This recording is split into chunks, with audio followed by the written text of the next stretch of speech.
yafaanana bwetyo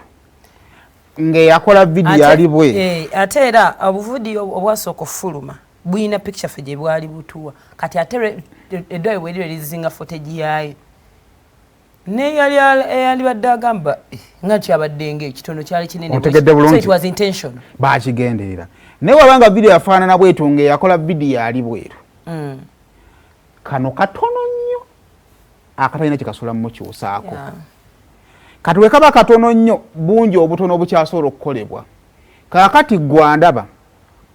weewale nnyo omuntu oyo wadde nga olunaku lwe lusobola okutuuka naye luyinza obutaba lwakati ekyokubiri weewale okubeera ekyokulabirako kyebyo ebiri justifying nga lunaku lwe nga maybe luli balutuuse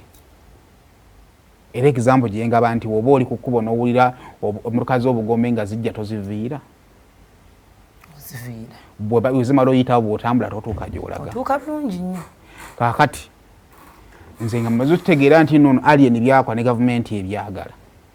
nze ntuwa amaayi okutandika okuvayo ntandika omumuchalenjinga nze nviira muviire nosigaza emirembe gyo tuli mu ggwanga erimu amateeka era n'okumenya amateeka kujja bakwagala kaakati gwajja okujja ojja kujja owakanya ekituufu era nga nekyowakanira kituufu naye kyoyagala okwakiivinga onaakifuna kaakati mwe oba kyayagala okulya ku ttooke baleke kubanga ekiriwo bakyagala omuntu akola emirimu abikola ku kamera ate godda we stressing